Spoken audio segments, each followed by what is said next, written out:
Oh, ik heb zo'n zin in vandaag. Oh, het wordt zo leuk. I'm lost.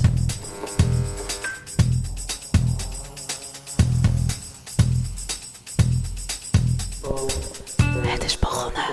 De Medialab Meetup XXL. Het is zover. Oh my god.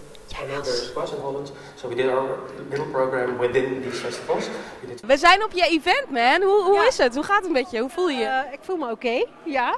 Ja, nee, het Medialab is van de VPRO en we zoeken dus op... Ja, het Medialab is een lab waarin we onderzoeken naar wat zijn de nieuwe platforms waarop je verhalen kunt vertellen. Als je goed oplet, leer je dat alles kan als je maar een goed verhaal hebt. Dus als jij maar weet waar je het over wil hebben of waar je een passie voor hebt om het te vertellen, dan kan dat op 1000 verschillende manieren. En je kunt vandaag leren welke 1000 manieren er zijn en wat het beste ook past bij jouw verhaal. Ik vind het heel interessant, maar ik weet nooit zo goed wat het met mij te maken heeft. En dat is de vraag die ik de kunstenaars en die ik alle cultuurfreaks en techneuten die ik spreek stel. Wat heeft jouw werk met mij te maken? Mensen hebben er zin in, man. Ze zijn gefocust, alles. Deze tafel zit helemaal vol. Wat brengt jullie hier? Ik ben gewoon benieuwd. Inspiratie vooral. Ik ben docent bij Fontes Hogescholen. Ik weet bijna wel zeker dat we daar iets mee kunnen gaan doen in onze eigen opleidingen. Hoe denk jij dat de toekomst van storytelling eruit gaat zien? Ik denk sowieso veel meer met VR. Want dat zie ik eigenlijk bijna in elk filmpje komt dat terug. Volgens mij heeft iedereen het best wel lastig met de keuze maken wat te doen. Want er is zo ontzettend veel te doen. Er zijn mensen die dingen willen leren, heel praktisch, over hoe je mixed reality maakt met een HoloLens bijvoorbeeld. Of hoe je een verhaal op een goede manier vertelt. Ik loop gewoon achter Lens aan, want ik heb hem gevonden. We hebben er even over gedaan, maar ja, ik heb hem. Hi Lance. Hello. This is very official all of a sudden, huh? Sitting in front of each other. Does it has to be an intern motivation to be curious, or do you think it can also come from the outside? I think it can be both. So I think curiosity thrives in environments that are created and that encourage it. And there's not enough of those environments. What's always nice to come to events like this is you get a sense of you almost get to put your fingers on the pulse, a creative pulse, right? And you get to see what people are thinking about and what they're challenged by. How do you see your future, or our collective future?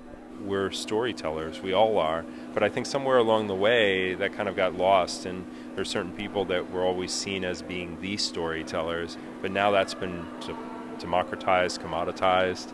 And so now it's a question of like, how can we all become better storytellers? So I'm optimistic for a shared narrative for the future and what that could be. Very clear. Thank you, Lance. Now let's go into the sunshine. Okay, that sounds good. That's good. Daar, Floris. Nou, wat een gezelligheid. Ik vind het zo leuk. Hey Floris. Hoi. Dus hoe heb je zo'n rond de tafel meeting gehad net? Hoe was het? Ja, het was heel leuk. De tafel zat helemaal vol. En ik heb eerst wat over mijn werk verteld. En daarna konden mensen vragen stellen. Ik had zelf ook een paar vragen. Ik voel me ook heel erg af hoe belangrijk auteurschap is. Bij projecten waar het publiek steeds grotere rol krijgt, ook in het vertellen van het verhaal, ben ik benieuwd of uiteindelijk het individuele auteurschap, zoals ik hoop dat ik dat zelf ook een beetje heb, of dat blijft bestaan of dat het een soort collectief auteurschap wordt of zo. Als dat echt de toekomst is, wat is dan nog de rol van de kunstenaar? Of van de storyteller?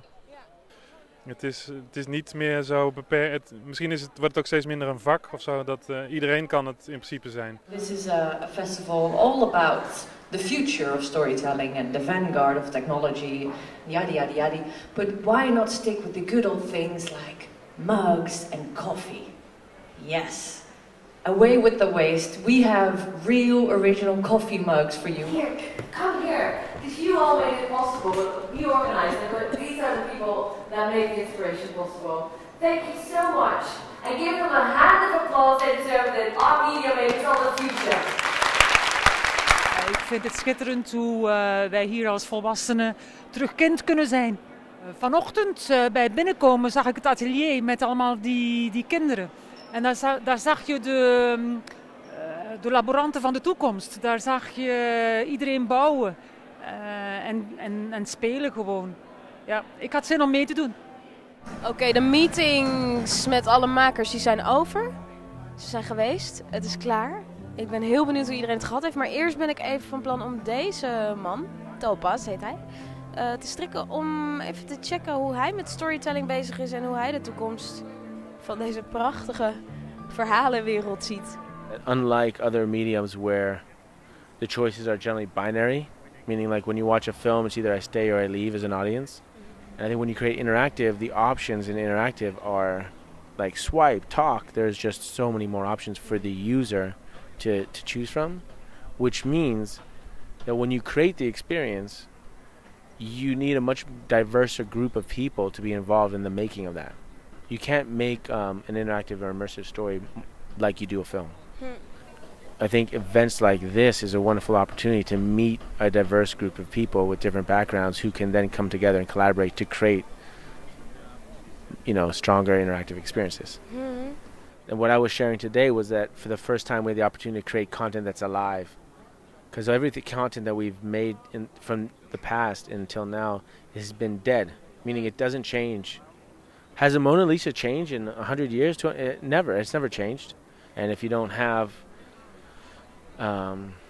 conferences like this, platforms like this, opportunities to connect with other like-minded people, I call them sandboxes. If you don't have the sandboxes to play in, then you don't have the opportunity to create new content, new opportunities, new experiences.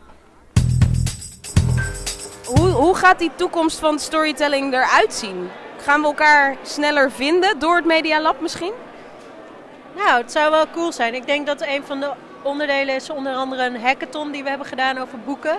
Je kan dat heel lineair zenden. Wij weten welk boek goed voor je is en waar het over gaat. Maar je zou het ook... Kijk, Nederland zit vol met 17 miljoen mensen die potentieel iets zouden kunnen zeggen over dat boek. Moeten we niet meer toe naar samen het bespreken? Of uiteraard moet er altijd nog iemand blijven die de auteur is van een verhaal. Maar je zou dat wel meer met het publiek kunnen doen. So, Aina. Yes? Are you inspired? Oh, definitely.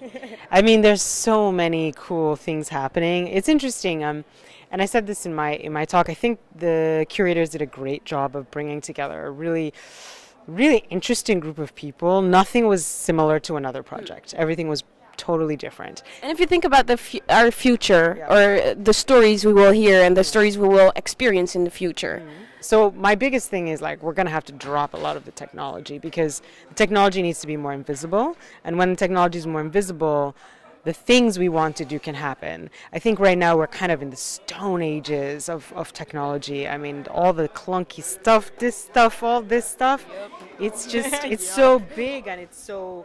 It inhibits our ability to move freely. It's not just oh, we have this technology, it's so cool. It's magical. It'll do only good things. It's actually not real. The reality is that human beings are behind it. So we have to continue to maintain humanity as we create more technology. That's very interesting. And that is something to think about and keep in the back of your mind while you're exploring this whole new world of storytelling and technology. Yeah. Conference of the Curious is bijna op zijn einde gelopen. Mensen zijn nog lekker een drankje aan het doen, nog een beetje aan het napraten. Want al die nieuwe ideeën en al die nieuwsgierigheid die moet nu gechanneld worden. Dat snap ik. En dat kan natuurlijk het beste met alcohol. Dus dat gebeurt hier achter mij. Ik zeg dat heel snel. Super thanks voor het kijken. En abonneer je op mijn kanaal, Eva la Futura. Want ik ga nog veel meer kunstenaars bezoeken en nog veel meer toffe kunstwerken aan je laten zien. Medialab, you rock. Doei!